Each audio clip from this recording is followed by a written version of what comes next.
Era uma vez, em uma cidade antiga banhada pelo sol dourado do outono, um homem chamado Elias. Elias era rico, não apenas em ouro e prata, mas em uma riqueza que poucos compreendiam, a generosidade do coração. Ele vivia em uma mansão no topo de uma colina, cercada por jardins que floresciam o ano todo, onde pássaros cantavam hinos ao amanhecer. Mas Elias não era um rei isolado em seu trono. Ele descia à cidade todos os dias, com as mangas da camisa enroladas, para oferecer ajuda aos que precisavam. A verdadeira riqueza, ele costumava dizer com um sorriso sereno, é o que compartilhamos, não o que guardamos. No vale abaixo da colina, vivia uma mulher chamada Lira.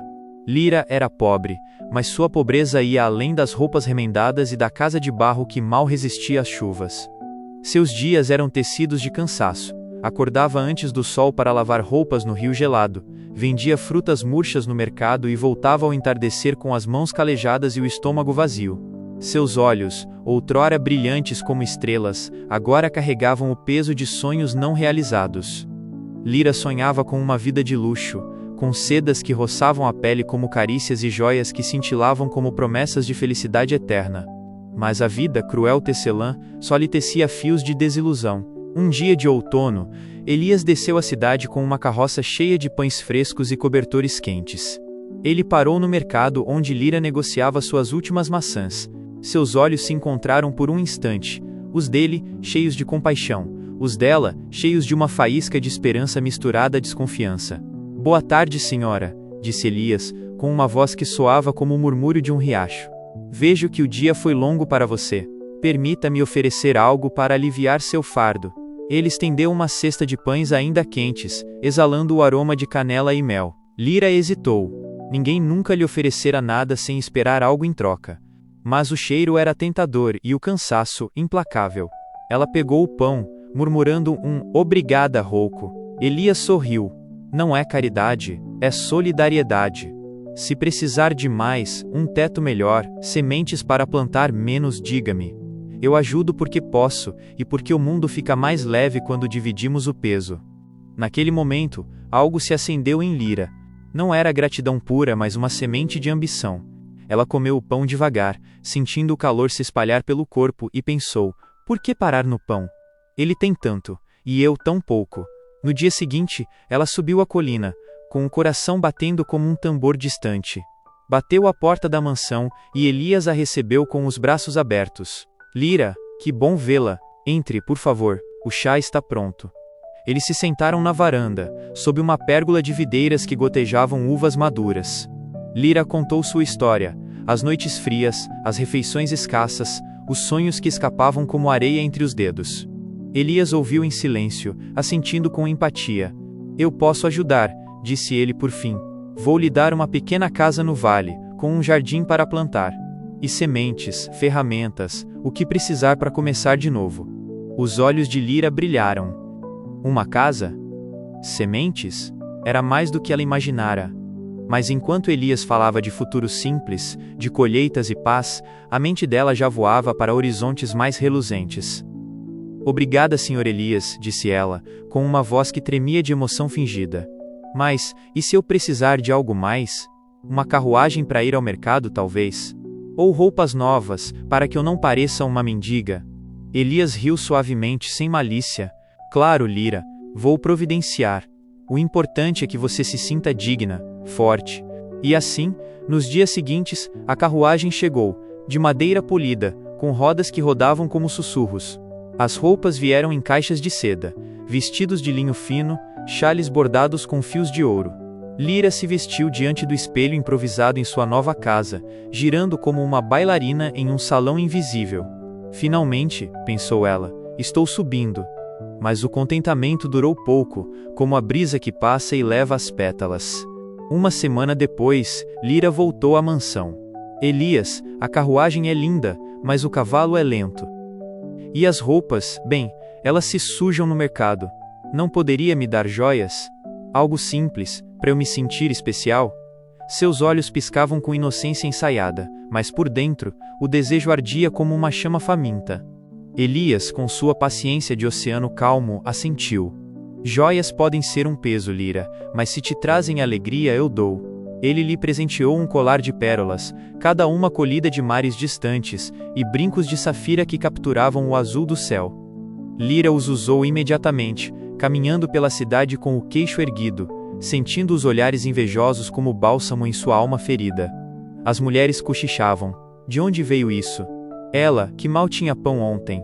E Lira sorria, respondendo, um amigo generoso. A vida muda rápido. Agora, instalada em sua casa confortável, com jardim florescendo e armário cheio, Lira começou a sonhar maior. Por que parar em joias? Por que não uma casa maior, com salões para festas? Ela visitava Elias com frequência, sempre com uma nova necessidade. A casa é boa, mas pequena para visitas. Uma mansão como a sua, Elias. Só um pouquinho dela seria o suficiente. Elias, vendo a faísca de ambição como mera empolgação juvenil, construiu-lhe uma residência de pedra branca, com janelas que emolduravam o horizonte, e um salão de baile onde ecos vazios dançavam sozinhos. Lira convidou a cidade inteira para a inauguração. Mesas gemiam sob pesos de frutas exóticas, vinhos importados e doces que derretiam na língua. Ela usava um vestido de veludo vermelho, cravejado de diamantes que Elias lhe dera na véspera, para combinar com a festa, dissera ele. A multidão aplaudia, mas nos olhos de Lira, a satisfação era fugidia. Enquanto ria e brindava, pensava, isso é bom, mas poderia ser mais. Por que não uma caravana de servos? Por que não terras que se estendem até o mar? Os meses se arrastaram como sombras alongadas. Lira pedia e Elias dava. Uma propriedade no litoral, com praia privativa onde ondas lambiam areias de ouro. Cavalos de raça pura, galopando em pastos verdes. Móveis esculpidos por artesãos de terras longínquas, tapeçarias que contavam sagas de reis esquecidos. Joias se acumulavam em cofres, rubis que sangravam fogo, esmeraldas que sussurravam segredos, anéis de ouro que pesavam como coroas. Sua casa, agora um palácio, ecoava com o tilintar de talheres de prata e o riso forçado de convidados que vinham por curiosidade, não por afeto. Mas nada era suficiente. Lira acordava no meio da noite, o peito apertado por um vazio que as riquezas não preenchiam. Mais, murmurava para o escuro. Sempre mais. Ela visitava Elias diariamente agora, com listas enroladas como pergaminhos antigos. Uma frota de navios, Elias. Para eu comerciar e crescer ainda mais. Ele hesitava pela primeira vez, seus olhos nublados por uma sombra de dúvida. Lira, você tem o suficiente para uma vida inteira. Por que tanto? Porque eu mereço, Elias. Você me mostrou que é possível. Não posso voltar atrás. Sua voz, antes tão doce como o néctar das flores, agora era áspera como a areia do deserto. Elias, com o coração pesado como uma pedra, finalmente entendeu. Lira, disse ele com a voz mais grave que o trovão distante, você tem tudo o que um mortal pode desejar. O que te falta não se compra, não se constrói, não se ganha. É algo que você perdeu no caminho, algo que o ouro não pode substituir. Você fala como se soubesse de tudo, Elias, mas você não sabe. Eu preciso de mais, sempre mais. E você vai me dar, porque você é bom, você é generoso. Ela se levantou, os diamantes faiscando como estrelas caídas, e disse, uma ilha, Elias. Uma ilha só minha, com palmeiras e pássaros exóticos. E um castelo, no centro dela, onde eu possa ser rainha. Elias fechou os olhos, a tristeza cavando sulcos profundos em seu rosto. Ele sabia que estava alimentando um monstro, um desejo que crescia quanto mais era saciado. Mas ele também sabia que não podia negar o pedido, não sem quebrar a promessa que fizera no início. Uma ilha então, disse ele com a voz embargada. E um castelo, para você ser rainha. A ilha surgiu como uma miragem no mar azul, com areias brancas que brilhavam sob o sol e palmeiras que sussurravam canções de vento. No centro, o castelo se erguia como uma coroa de pedra, com torres que tocavam as nuvens e salões que ecoavam com o silêncio. Lira se mudou para lá, com sua caravana de servos e seus cofres de joias, e se declarou rainha.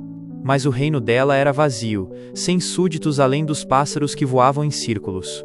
Ela se sentava no trono de ébano, vestida com sedas que pesavam como correntes, e olhava o mar, sentindo o vento frio açoitar seu rosto. Isso não é o bastante, pensava ela. Eu quero mais. Eu quero que todos saibam quem eu sou, que me temam e me admirem. Ela mandou construir navios de guerra, com velas negras que cortavam o horizonte como facas. Contratou exércitos de mercenários, com espadas que brilhavam como gelo. E declarou guerra às cidades costeiras, saqueando e queimando, colecionando tributos e escravos. A notícia se espalhou como fogo na palha seca. A rainha Lira, diziam os boatos, é cruel como uma tempestade, insaciável como um abismo. Ela tem mais ouro do que todos os reis juntos, mas seu coração é mais pobre do que o de um mendigo. E enquanto o terror se alastrava, Elias se isolava em sua mansão, o coração sangrando por cada lágrima derramada, por cada vida perdida. Um dia, quando o sol se escondia atrás das nuvens carregadas, Elias recebeu uma mensagem. Era de Lira, escrita com letras de sangue em um pergaminho de pele de cordeiro.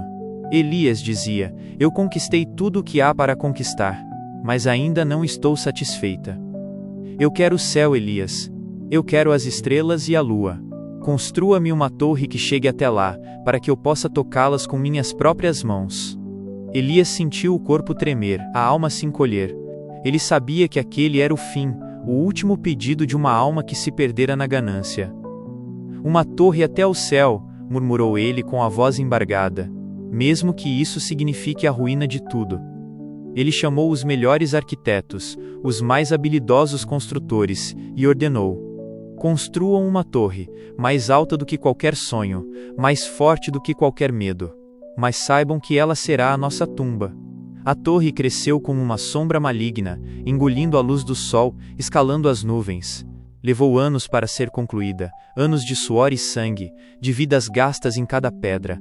Quando finalmente ficou pronta, Lira subiu em sua carruagem, os diamantes tremeluzindo como olhos famintos, e cavalgou até a base da torre.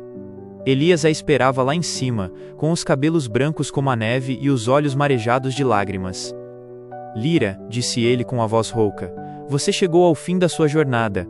O céu não é um lugar para mortais, e as estrelas não são joias para serem usadas. O que você procura está dentro de você, não acima. Mas Lira não ouviu. Ela avançou, com as mãos estendidas, e tentou agarrar a lua, que brilhava como uma moeda de prata. E no momento em que seus dedos tocaram o nada, a torre tremeu, as pedras se soltaram, as fundações se partiram, e a estrutura colossal desabou com um rugido que ecoou por toda a terra. Lira caiu com os olhos arregalados de espanto, e se espatifou no chão como uma boneca de porcelana. E com ela, caíram as joias, o ouro, os exércitos e os navios, tudo que ela acumulara em sua busca insana. Elias, com o coração partido, desceu os restos da torre e encontrou o corpo de Lira coberto de poeira e sangue. Ele a pegou nos braços, como se ela fosse uma criança adormecida, e a levou de volta à sua mansão. Lá, ele a lavou, a vestiu com um sudário branco e a deitou em um leito de flores. E então, ele se sentou ao lado dela, e chorou. Nos dias que se seguiram, Elias vendeu tudo o que restava de sua riqueza, e a distribuiu entre os pobres, os órfãos e os necessitados. Ele libertou os escravos, restaurou as cidades destruídas e plantou árvores onde antes havia campos de batalha. E quando não tinha mais nada, ele se despediu da cidade e subiu a colina, para viver em sua mansão vazia. Lá, ele passou seus últimos anos em contemplação e oração, lembrando-se da mulher que um dia fora Lira. Ele aprendeu que a verdadeira riqueza não está no que se possui, mas no que se doa, e que o céu, as estrelas e a lua são presentes para serem apreciados, não objetos para serem conquistados. E quando sua hora chegou, ele morreu em paz, com um sorriso sereno no rosto, sabendo que havia feito bem. E assim termina a história de Elias e Lira, um conto de generosidade e ganância, de amor e perda. Uma história para lembrar que, às vezes, o que procuramos está mais perto do que imaginamos. Na vida não se pode ter tudo. Afinal, quem tudo quer, nada tem.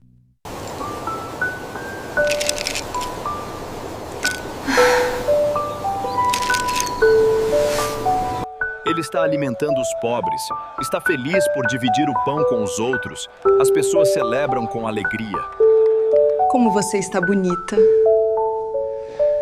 Isso não é o bastante. Eu quero muito mais. Você tem certeza? Tudo bem? O seu desejo é uma ordem. Isso não é o bastante, eu quero ainda mais. E você me prometeu. Eu prometi lhe ajudar. Não pretendo quebrar quebrar a promessa que fiz.